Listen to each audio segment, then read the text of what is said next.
नमस्कार, मी पंडित गायकवाड आणि आपण पाहत आहात ऍक्ट 20 न्यूज। आता पाहूया शहरातील काही महत्त्वाच्या सविस्तर बातम्या।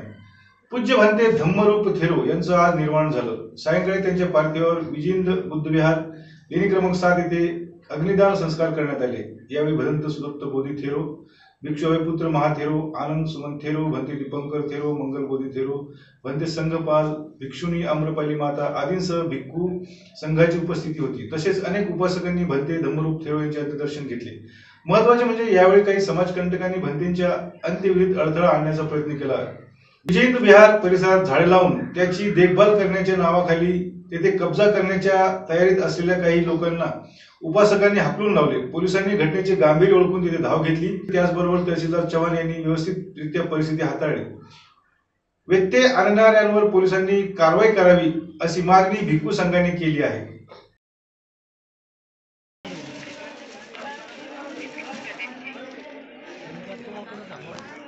किती नंबर लिहिलं पाहिजे नीती जे नाव काय तहसीलदार म्हणून संपलं नाही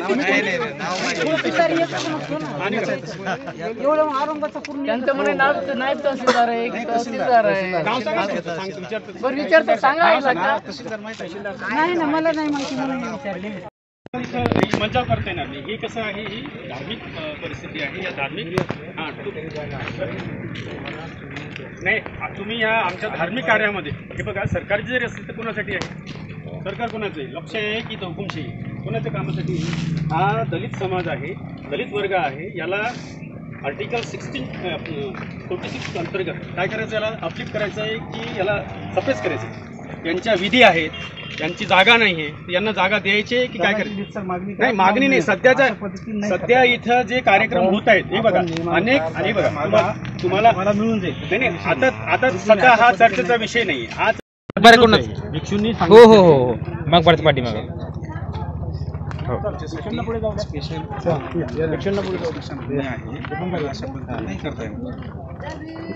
नाही बौद्ध विनयानुसार भिक्षूंच्या बौद्ध विनयामध्ये धार्मिक आणि असे वाटून काय ख्रिश्चन वागणारे लोक करायला ते धर्माचे वागणारे लोक आहे ते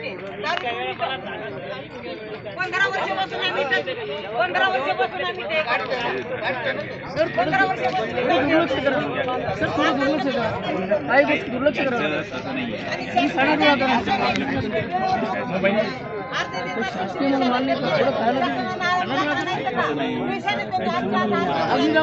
सर तुम्हाला माहिती नाही हे सगळं परभणीहून लोक भिक्षूंना सुद्धा तिथे अग्नी देण्यात येतो आणि त्यांच्या स्मृतीप्रित्यर्थ तिथे स्तूप बांधण्यात आलेले आहेत। त्यांच्या नावाने भगवान बुद्धाच्या मूर्त्या उभारलेल्या आहेत। आतापर्यंत तिथे कोणीही विरोध केला नाही। उलट शासकीय प्रशासकीय आणि पोलीस आयुक्त, कमिशनर साहेब, आमदार, खासदार सगळे तिथे येतात आणि सगळ्यांना ही माहिती आहे।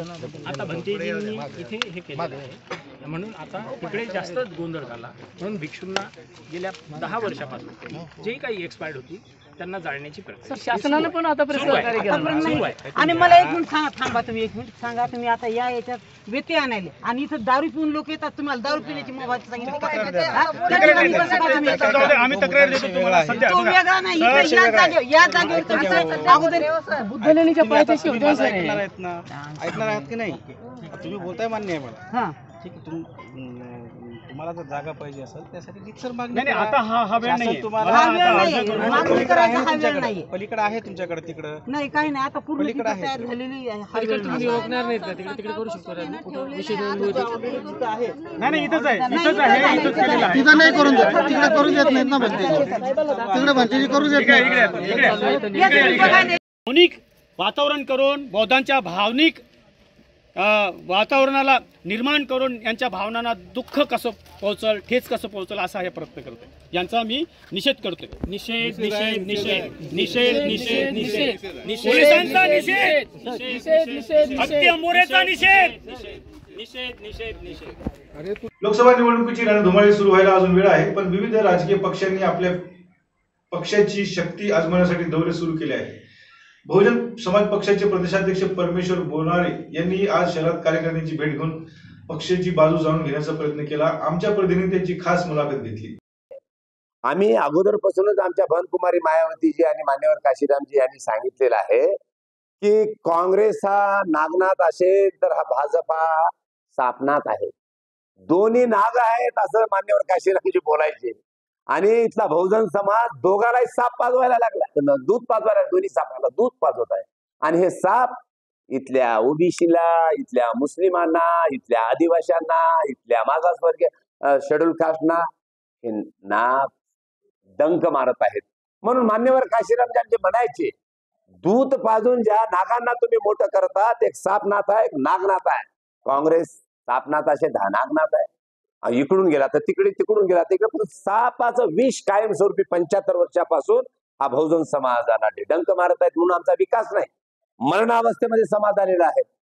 मग आज हे चित्र महाराष्ट्रामध्ये दिसूनच लागत आहे. काल अशोकराव चव्हाण साहेब डायरेक्ट काँग्रेसमधून उडी मारले आणि त्यांचे भाजपचा पट्टा कमळ गळ्यामध्ये गाठला. म्हणजेच मान्यवर काशीरामजी जे बोलत होते ते सत्य निघालं.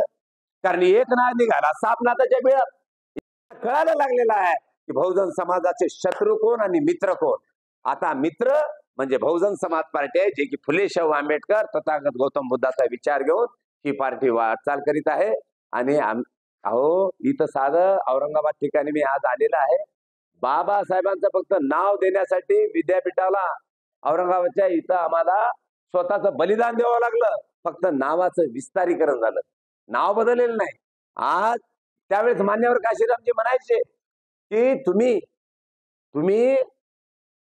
मताच्या पेटीतून राजा व्हा. बाबासाहेब काय म्हणाले, जा आणि घराच्या भिंतीवर लिहून ठेवा की तुम्हाला या देशाची शासनकर्ती जमात म्हणायची आहे. बहिणजी आणि मान्यवर काशीरामजी ओरडले महाराष्ट्रामध्ये. परंतु आमचा बुद्धिस्ट बांधव हा बाबासाहेबांचा भक्त म्हणून पाठीमागे लागला. आणि मान्यवर काशीरामजी, मी बाबासाहेबांचा अनुयायी आहे. बाबासाहेब जिवंत आहेत, पण बाबासाहेबांचा विचार घेऊन मान्यवर काशीरामजींनी पार्टी गठीत केली. आणि उत्तर प्रदेश पेक्षा मोठ्या प्रांतामध्ये त्या ठिकाणी बाबासाहेबांचं नाव जिल्ह्याला, महात्मा फुलेचं जिल्ह्याला नाव, तिथं स्मारक, तिथं विद्यापीठ, तिथं हॉस्पिटल.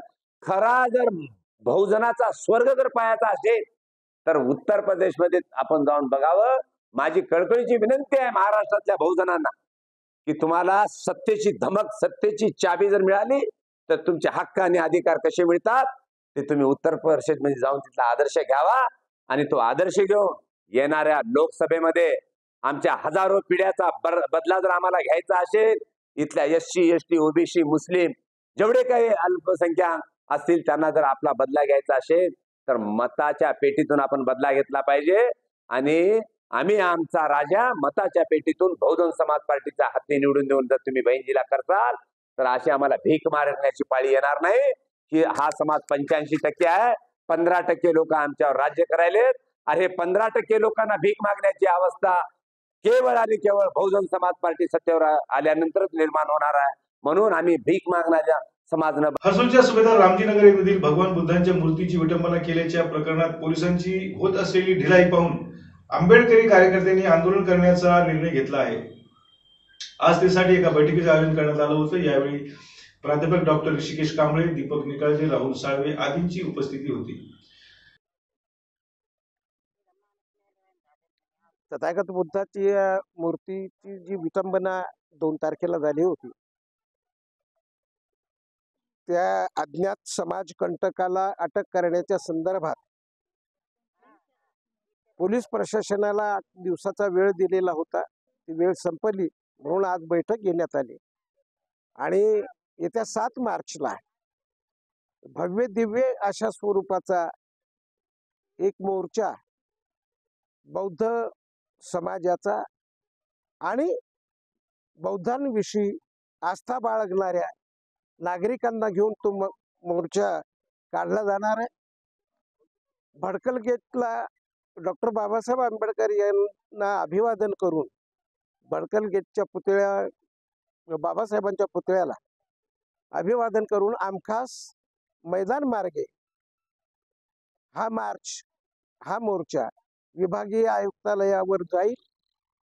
आणि हा मोर्चा मात्र भव्य दिव्य स्वरूपाचा धाक निर्माण करणारा असेल असे प्रयत्न संयोजन समितीच्या वतीने केले जाणार आहेत. राहुल साळवे क्रांती संघटनेचे आणि जे कोणते आज तरुण असे सर्वपक्षीय नेते जे आहेत, विशेषतः तरुण नेते यांना सोबत घेऊन हा भव्य दिव्य असा मोर्चा काढला जाईल. मोर्चाचं स्वरूप असं असेल की जे काही संयोजन समिती आहे ती वाडावाडात खेड्यापाड्यात जो काही आंबेडकरी समाज राहतो त्यापर्यंत पोहोचणार आहे. त्यांना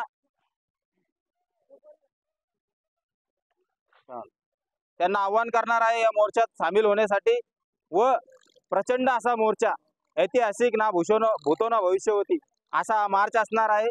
तर या मोर्चामध्ये म्हणजे प्रामुख्याने मागणी अशी आहे की तथागताच्या ज्या मूर्तीची विटंबना झाली आहे हर्सुल येथे, त्या आरोपींना तात्काळ अटक करण्यात यावी व हर्सुल टी पॉइंट येथे तथागत भगवान गौतम बुद्ध यांचा भव्य दिव्य पुतळा लवकरात लवकर बसवण्यात यावा.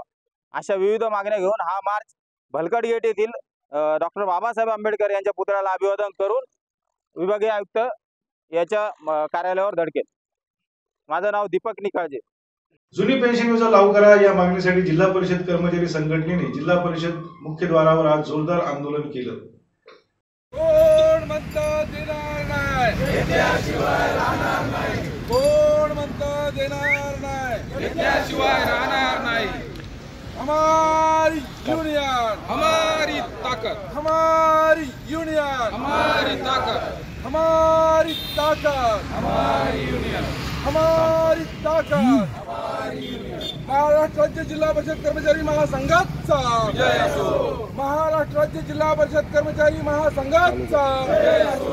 हमारी यूनियन, एकच मिशन, एकच मिशन. आम्ही महाराष्ट्र राज्य जिल्हा परिषद कर्मचारी महासंघ, राज्य सरकारी कर्मचारी मध्यवर्ती संघटना समन्वय समितीच्या माध्यमातून दिनांक 14 मार्च ते 20 मार्च या 7 दिवसाच्या कालावधीमध्ये या महाराष्ट्रामध्ये बेमुदत संप केला होता. त्यावेळेस माननीय मुख्यमंत्री महोदयांसोबत झालेल्या चर्चेच्या अनुषंगाने जी समिती गठीत करण्यात आली होती त्या समितीचा अहवाल शासनाने 20 नोव्हेंबरला स्वीकारला. त्या अनुषंगाने तो अहवाल अद्यापही प्रसिद्ध न झाल्यामुळे दिनांक 14 डिसेंबर पासून पुन्हा या महाराष्ट्रामध्ये हिवाळी अधिवेशनाच्या दरम्यान आम्ही बेमुदत संप ची नोटीस शासनाला दिली आणि त्या कालावधीची माननीय मुख्यमंत्री महोदयांकडे चर्चा झाली. त्या समितीचा अहवालावर माननीय सचिवांकडे चर्चा चालू आहे. आमची एकच रास्त अपेक्षा आहे, मागणी आहे की जुनी पेन्शन प्रमाणे ज्या नवीन NPS धारक कर्मचारी आहेत त्यांना ती जुनी पेन्शन जशीच्या तशी लागू करावी. ही प्रामुख्याने मागणी येत्या हिवाळी बजेट अधिवेशनमध्ये सरकारने घोषणा केल्याप्रमाणे, हिवाळी अधिवेशनामध्ये घोषणा केल्याप्रमाणे ती लागू करावी. ही रास्त मागणी करता आम्ही पूर्ण महाराष्ट्रामध्ये 1 तासाचं निदर्शनाचा कार्यक्रम आणि संप, 1 तासाचा संप या अनुषंगाने करत आहोत. आणि या सकारात्मक मागणीसाठी सरकारही आमच्या मागणीसाठी सकारात्मक आहे, परंतु या मागणीच्या अनुषंगाने सरकार या बजेट अधिवेशनमध्ये आमच्या सर्व कर्मचाऱ्यांना, महाराष्ट्रातील 17 लाख कर्मचाऱ्यांना जुनी पेन्शन जसे तसे लागू करतील असा विश्वास या आंदोलनाच्या निमित्तानं आम्ही या ठिकाणी व्यक्त करतो. मी संजय महाळंकर, महाराष्ट्र राज्य जिल्हा परिषद कर्मचारी महासंघ. सर, 20 तारखेला राज्य सरकार 2 दिवसीय विशेष अधिवेशन बोलवतंय. यामध्ये आपली मागणी असणार का? तुमच्या मागण्यांचा विचार माननीय मुख्य सचिवांशी करीर साहेबांसोबत झालेल्या चर्चेच्या अनुषंगाने आम्हाला विदित करण्यात आलं की 26 तारखेला जे बजेट अधिवेशन होत आहे त्या अधिवेशनामध्ये आपली मागणी प्रामुख्याने त्या ठिकाणी घेतल्या जाईल असं आम्हाला माननीय मुख्य सचिवांनी निर्देश दिलेले आहेत. धन्यवाद सर. याबरोबरच आजचे बातमीपत्र इथे संपलं. पुन्हा भेटूया आमच्या ऍक्ट 20 न्यूजच्या पुढील बातम्यांच्या वेळी. तोपर्यंत नमस्कार.